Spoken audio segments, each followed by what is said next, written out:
Hai, kita berjumpa lagi pada sesi yang ketiga, bincang-bincang santai kita dengan Adin, petani milenial yang sekarang bermukim di Singkep, Kabupaten Lingga, dan mengembangkan pertanian hortikultura dengan menerapkan beberapa teknologi pertanian yang terbaru. Telah mendapat mentor, mendapat petunjuk dan bimbingan dari para petani tangguh yang ada di Bogor dan beberapa daerah lain. Sekarang kita akan tanya pada Adin, visi Janah Farm-nya itu ke depan seperti apa? Apakah dia cukup dengan 28 hektar saja? Apakah ada rencana besar? Rencana besar Adin di Singkep itu kan saya dengar akan menjadikan Singkep sebagai salah satu pusat penghasil hortikultura, sayur mayur yang terpenting di Kabupaten Lingga. Dan kenapa pasar Anda terbuka? Anda bisa jual ke Batam, Anda bisa jual ke Jambi, Anda bisa jual ke Bangka, bahkan bisa Anda jual ke Singapura kalau kualitasnya memadai. Nah, apakah Anda memikirkan juga hal itu dan seberapa persiapan awal Anda sudah ada sekarang ini? Apa menunggu 5 tahun baru mulai atau pada tahun keempat, tahun ketiga Anda sudah mulai? Setelah mencari investor yang bersedia menjadi menyedia dana atau modal untuk pengembangan apa-nya. Oke, silakan Nadine. Baik, Tok. Janah Farm sendiri memang visinya kita sama teman-teman Mas Agus dan Asep, kita goalnya memang tujuannya gimana kita bisa menjadi perusahaan yang global, kita bisa menghasilkan produk-produk pertanian yang berkelas dunia, sehingga kita bisa menjadi eksportir, Tok. Kita peluang di Singkep ini sangat besar sekali karena dengan melimpahnya tanah, kita bisa memaksimalkan potensi yang ada. Dan memang tantangannya kita butuh proses. Insya Allah goal kita ke depannya kita bisa membangun pabrik, mengajak petani-petani lokal, kita bisa menghasilkan produk pertanian-pertanian yang unggul. Karena di Singkep sendiri mudah-mudahan kita nggak hanya terkenal dengan timahnya, dengan tambangnya, dan kita sangat mendukung sekali apa yang menjadi program pemerintah, bisa menjadikan Lingga sebagai lumbung pangan. Itu sangat bagus sekali konsepnya. Mudah-mudahan kita bisa mengambil peran kontribusi di situ untuk mengajak petani-petani lokal menjadi petani yang tangguh, petani yang betul-betul lebih mindsetnya lebih terbuka, supaya kita bisa menghasilkan produk pertanian yang unggul. Karena harapannya memang di Janah Farm dengan 26 hektar ini kita bisa kembangkan lagi untuk 2-3 tahun ke depan. Karena hasil riset dari kami di pertanian ini luar biasa. Memang kebutuhan di dunia untuk kebutuhan seperti jackol, seperti nanas, kemudian seperti tanaman durian, dan di Dabo itu tanahnya sangat cocok sekali dengan durian karena khas yang mengandung timah di situ. Seperti di Bangka, kita sama Bangka terkenal dengan durian dan Bangkanya seperti tembakau. Mudah-mudahan nanti di Janah Farm bisa menciptakan varietas yang unggul karena banyak kebun-kebun lokal di sini punya durian yang unggul. Cuma belum terkenal, belum terbranding. Jadi mudah-mudahan kita bisa membuat pertanian yang modern, pertanian seperti di Thailand. Kita bisa kembangkan durian, kita bisa kembangkan tanaman-tanaman, buah-buahan, sehingga pasar sangat terbuka luas sekali. Yang penting tugas kita macam mana mengedukasi petani-petani, kemudian gimana peran kita berkolaborasi dengan pemerintah dan segala pihak, sehingga kita bisa membangun sebuah perusahaan yang skala global.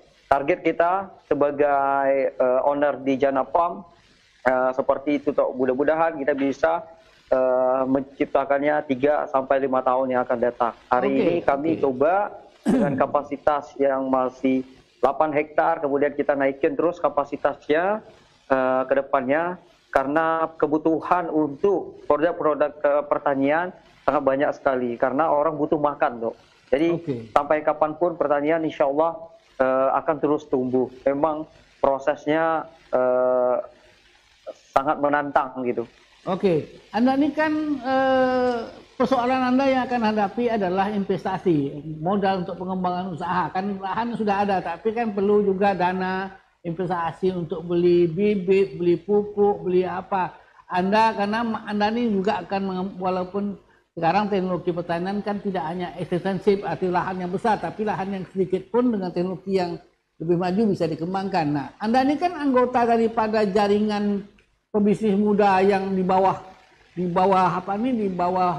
pembinaan Pak Sandiono.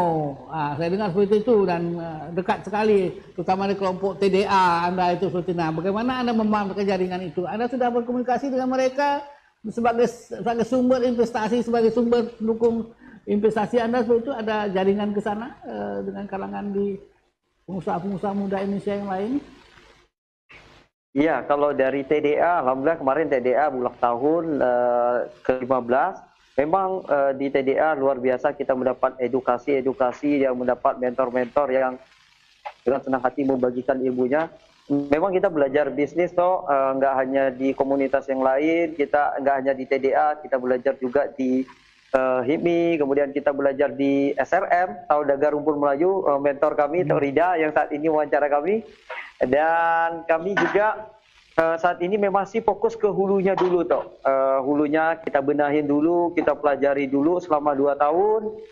Insya Allah kalau kita udah siap dengan tinggal kita bangun perusahaannya, kita udah siap untuk dengan kapasitas yang besar.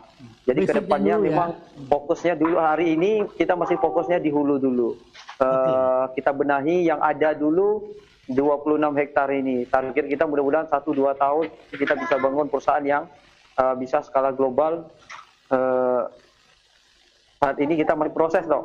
Oke ya, artinya sekarang ini Anda masih dalam riset kualitas tanahnya seperti apa, yang 28 hektar, kemudian tanaman apa sebenarnya yang paling cocok dengan cuaca dan lain. Nanti Anda mungkin masih riset dan setelah itu nanti paling tidak setelah 3 tahun atau 4 tahun Anda baru mengembangkan usaha seperti itu. Nah, itu visi yang Anda, menurut saya yang salah satu yang mungkin yang paling menarik itu adalah bagaimana Anda mengembangkan pasar, memenuhi kehendak pasar. Jambi dan Batam, Ayam Pinang itu sumber pasar yang terbuka untuk produk-produk pertanian. Nah, artinya sekarang tidak sulit. Yang sulit sekarang bagaimana mendapatkan dukungan lahan yang kualitasnya bagus. Anda sudah dapat menemukan bahwa tambang timah itu bukan masalah. Kemudian masih banyak lahan-lahan terlantar yang belum dimanfaatkan, bekas tambang seperti itu masih dimanfaatkan. Dan kemudian ya tentu saja menurut saya dukungan investasi modal dan mengembang satu konsep yang dikembangkan oleh Janah PAM, bagaimana orang punya duit tapi tidak punya lahan, bagaimana orang punya duit yang kepingin mendapat rezeki dari sektor pertanian, karena ini menurut sejarah dari hidup kita, rezeki dari tanah ini memang rezeki yang sangat tahan lama, sangat berkahnya luar biasa dibanding dari sumber-sumber yang lain, misalnya dari laut, dari mana agak panas sedikit kata orang. Tapi kalau bumi ini berkahnya lama sekali sektor pertaniannya seperti itu. Menurut saya Anda mendesain seperti itu. Nah sekarang setelah programnya beberapa hari ke depan ini, beberapa bulan ke depan, tahun depan ini apa yang Anda akan lakukan lagi dengan Janah PAM yang untuk persiapan misalkan siklus 5 tahun Anda itu seperti itu?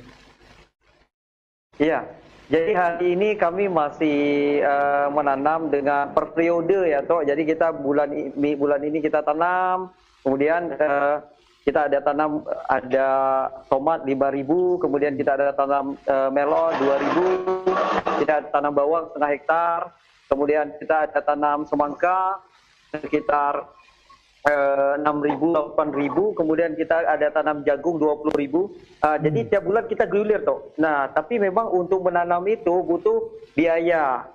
Satu periode itu kita butuh biaya, makanya kita mengajak bagi investor yang mau investasi bersama-sama kita per periode kita bagi hasil. Nah, memang harapannya kita juga mengajak anak-anak muda. Jadi anak muda itu nggak hanya mikirnya bertani itu ribet, jelimet, yang harus kotor-kotoran yang seperti dulu, tapi hari ini bertani itu keren, seru dan menghasilkan. Jadi petani itu doktrinnya adalah petani itu keren dan kaya. Nah, jadi mudah-mudahan dari anak-anak muda keren itu, iya, petani itu keren dan kaya ya. Iya, tentu tuh, karena potensinya besar sekali tuh di pertanian itu. Memang kesannya pertanian dulu kumuh, kemudian pertanian itu nyangkul-nyangkul, Tapi saat ini kita udah banyak teknologi pertanian, kita udah lebih canggih lagi karena support dari pemerintah, di HKTI, di pemerintah dinas pertanian yang ada di masing-masing kabupaten, terutama di Kabupaten Lingga. Ini luar biasa tuh. Jadi harusnya bisa dimanfaatkan. Cuma mindset kita di daerah kepulauan itu mindsetnya kan masih nelayan. Mindsetnya kan mungkin masih mau bekerja. Ya sebenarnya banyak alternatif untuk di dunia pertanian yang bisa kita kembangkan. Jadi kita mengajak anak-anak muda, ayo sama-sama kita kembangkan dunia pertanian di Kabupaten Lingga, sehingga Kabupaten Lingga nggak hanya terkenal sebagai daerah pertambangan, tapi Lingga juga terkenal sebagai lumbung pangan, menghasilkan produk-produk pertanian yang skala global, sehingga kita bisa menghasilkan produk-produk yang bisa kita jual di skala besar toh di luar negeri sana secara ekspor. Oke, jadi sekarang kalau saya katakanlah saya sebagai seorang investor kepingin investasi, berapa investasi saya untuk 1 hektar cabai misalnya seperti itu. Nah kalau saya mau ikut 1 hektar cabai itu berapa investasi yang diperlukan? Dan kemudian kira-kira prospek keuntungannya sekarang berapa besar gitu. Iya, kalau cabai itu kita 1 hektar tuh memang per pohon itu HPP-nya itu sekitar 10.000. 1 hektar itu menghasilkan 15.000 sampai 18.000. Jadi kita membutuhkan dana sekitar 150 juta sampai 180 juta. Nah biasanya kita bagi hasil tuh dari pengelola kita 30% itu buat investor, tergantung dari tanaman seberapa cepat dan seberapa potensial. Nah jadi kita per periode, kita saat ini kita membuka program, misalnya kita mau nanam yang cepat-cepat aja tuh, seperti jagung, melon, kemudian semangka, jadi tomat. Kita mengajak investor yang mau berinvestasi, kita bagi hasil. Nah kita bisa bicarakan secara konsep syariah. Memang berinvestasi ini mikirnya juga tentu yang namanya bertani ada kadang-kadang sukses, kadang-kadang gagal. Tapi kami dari tim mengelola secara profesional, supaya gimana caranya kita bisa mengantisipasi risiko-risiko yang ada. Tentu yang namanya berinvestasi mungkin nggak ada risiko tuh. Kita ke dapur aja pasti ada risiko terpleset, risiko jatuh. Baik, gitu tuh. Jadi sekarang sudah ada gambaran kalau investasi 1 hektar kita sekitar 200 juta. Dan itu dalam katakanlah kalau satu kali panen dapat mungkin kira berapa, dapat 30% seperti itu, katakanlah semuanya lahan cabai. Jadi ada gambaran. Tapi Anda mengatakan bahwa menerapkan prinsip syariah karena Anda sudah janji sejak awal. Jadi ini prinsipnya syariah. Tentu saja soal risiko gagal panen, hujan lebat, banjir segala macam seperti itu kan tidak bisa dielakkan. Tapi ada sesuatu ada dunia usaha kepada para pemegang uang, para pemilik uang, bahwa Anda menjanjikan sebuah bisnis 1 hektar lahan di Lingga itu di Singkep, Anda janjikan bisa mendapatkan keuntungan 20-30% daripada 1 hektar cabai, apakah bawang, apakah cabai, apakah pepaya California, dan semua yang diminta di pasaran seperti itu. Dan itu dilakukan dalam prinsip syariah. Saat ini yang lagi peluang itu, Terus?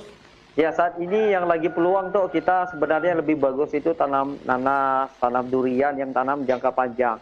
Jadi kami juga ada bangun coupling produktif. Nah coupling produktif ini kita bagi orang yang mau liburan, pengen punya kebun, kita siapin kebunnya dengan luas 500 meter, kemudian kita tanamkan durian, kemudian kita tanamkan lengkeng, kita tanamkan jambu, ada podopo-podoponya, kita juga menyiapkan itu tuh.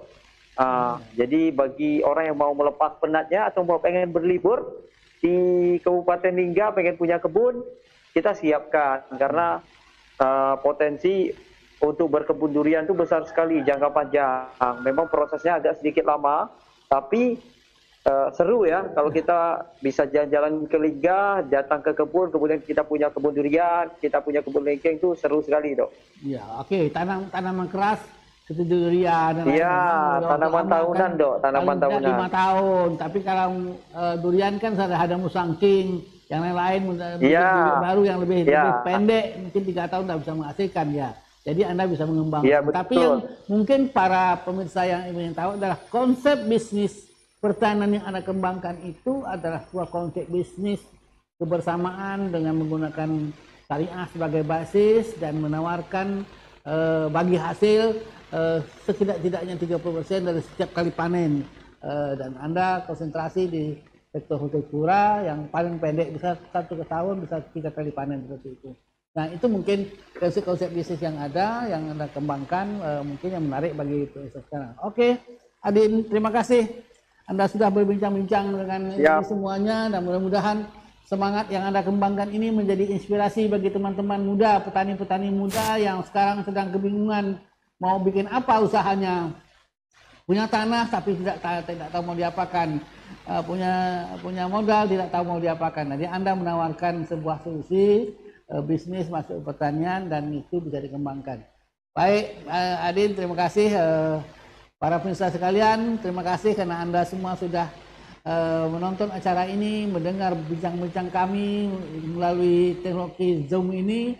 Karena ini percobaan yang pertama, mungkin banyak sekali teknologi yang masih sempat terganggu, dan mudah-mudahan pada episode-episode yang akan datang, pada sesi-sesi yang akan datang, acara ini akan menjadi lebih baik, bisa lebih lancar, lebih mudah, karena teknologi ini menyebabkan mudah sampai kalau tidak menggunakan adennya jauh juga dari Dabuk ke Tanjung Pinang nih, mau memerlukan waktu kapal menginap di sini. Tapi sekarang kan kita dalam tempo beberapa jam sudah bisa berbincang dan berbagi share kepada dan Anda, Adin. Program kita ini bisa ditonton orang di Natuna, bisa ditonton orang di Pekanbaru, bisa ditonton orang di mana-mana, karena dengan teman streaming ini siaran kita bisa ditangkap di mana-mana. Mudah-mudahan sesi Anda ini bisa membantu teman-teman yang lain, para pemuda-pemuda yang lain memilih sektor pertanian sebagai solusi, sebagai jalan keluar untuk mengembangkan semangat entrepreneur mereka.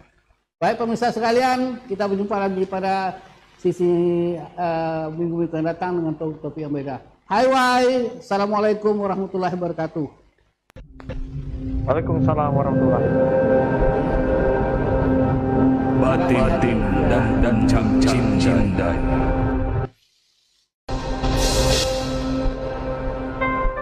Bismillah.